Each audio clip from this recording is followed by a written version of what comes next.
Si vous appréciez notre contenu, n'hésitez pas à vous abonner, liker la vidéo et activer la cloche pour ne rater aucune sortie. Maintenant, retournons au programme. Certaines troisièmes suites tombent dans l'oubli avec le temps, comme le film dont on parle aujourd'hui.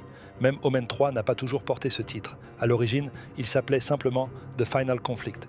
Le nom Omen fut ajouté plus tard pour rester cohérent avec les deux premiers opus. Oui, il existe un quatrième film. Non, nous n'en parlerons pas. Il n'est pas horrible, mais pas assez intéressant pour être défendu non plus. Omen 3 offre une conclusion nette et efficace à ce qui est finalement devenu une trilogie. On parle rarement de The Omen, 1976, pourtant oscarisé et considéré comme un classique de l'horreur. Vous pouvez d'ailleurs découvrir les détails de sa production très mouvementée dans notre vidéo WTF.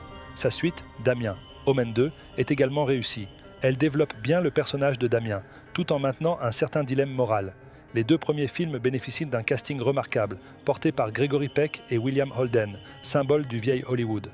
Le troisième film n'a pas de légende hollywoodienne en tête d'affiche, mais il ne perd rien en intensité grâce à un jeune Sam Neill dans le rôle de Damien, désormais pleinement conscient d'être l'Antéchrist et déterminé à rassembler une armée pour imposer son règne. Il maîtrise enfin tous ses pouvoirs. Sam Neill est surtout connu pour Jurassic Park, mais il possède une filmographie incroyablement solide.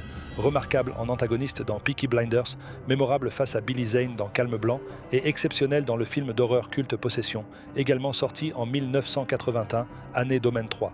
Ici, le film lui appartient de la première à la dernière minute. L'histoire commence avec la découverte des 7 poignards de Megiddo, les seules armes capables de tuer le fils du diable. Peu après, l'ambassadeur des États-Unis au Royaume-Uni, un poste précédemment occupé par le père adoptif de Damien, se suicide sous les yeux de la presse dans une scène impressionnante. Le monde sombre dans le chaos et Damien en profite pour propager des messages alarmistes affirmant que seule sa puissante entreprise peut sauver l'humanité. Il rencontre le président et obtient non seulement la direction d'un groupe de jeunes, mais aussi le poste d'ambassadeur. Il sait parfaitement qui il est et que la seconde venue approche. Le film installe alors un conflit intéressant. Damien veut empêcher la naissance du Christ. De l'autre côté, le père de Carlo et ses disciples savent précisément où et quand naîtra l'enfant. Ils déclenchent alors une série de tentatives d'assassinat contre Damien, mais échouent à chaque fois. Le premier assassin meurt dans une scène spectaculaire, et Damien, plus en colère qu'effrayé, confie à son disciple le plus loyal, Harvey, la mission de tuer tous les enfants nés à un moment précis, ceux susceptibles d'être le Christ revenu. Seul problème, Harvey a lui-même un fils né pendant cette période. Le film contient l'une des meilleures scènes de Sam Neill lorsque Damien s'enferme dans une pièce secrète et s'adresse directement au Christ, exposant sa vision du monde et séparant les deux camps par une logique froide et implacable. Cette scène ressemble à une pièce de théâtre, intense, maîtrisée, glaçante. Pendant ce temps, Damien commence une relation avec une journaliste, Kate Reynolds, et manipule son jeune fils, Peter, pour en faire l'un de ses disciples. Le garçon n'a pas de père, et Damien profite de ce vide avec une précision redoutable. Une nouvelle tentative d'assassinat est orchestrée lors d'une chasse aux renards. Les assassins pensent tenir Damien, mais le piège se retourne contre eux dans l'une des séquences les plus mémorables du film. Les attaques devenant de plus en plus fréquentes, Damien rassemble ses fidèles dans une scène remarquable, démontrant l'influence colossale qu'il exerce. Il ordonne alors l'élimination systématique de tous les enfants nés à la date prophétique, une séquence choquante, d'une audace rare pour l'époque et toujours dérangeante aujourd'hui. Pendant que les tensions augmentent, Harvey est tourmenté. Il doit choisir entre sa loyauté envers Damien et l'amour pour son fils. Damien l'oblige à prendre une décision terrible. Harvey refuse, mais Damien manipule son épouse, puis la retourne contre son propre enfant et finalement contre Harvey lui-même. La mise en scène de cette séquence est exceptionnelle. Tout est montré à travers l'ombre, la tension et un hors-champ qui laisse imaginer le pire, lequel arrive bel et bien. Peter, le fils de Kate, semble quant à lui totalement sous l'emprise de Damien. Celui-ci avait anticipé la trahison d'Harvey et avait déjà choisi son remplaçant.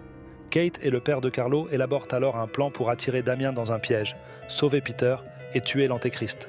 Mais lorsque l'affrontement final a lieu, De Carlo commet une erreur tragique. Damien utilise Peter comme bouclier humain et De Carlo le poignarde accidentellement.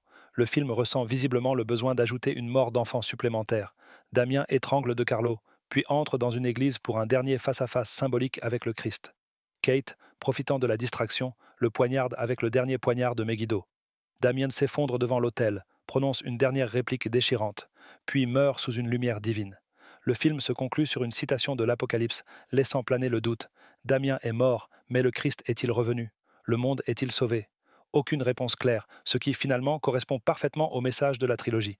Omen 3 perd certes la présence iconique de Peck et Holden, et en montrant Damien adulte, conscient et proactif, il abandonne le mystère et le malaise psychologique des deux premiers films. Mais il offre une conclusion solide, audacieuse et sombre, une manière sérieuse et respectueuse de clore la trilogie.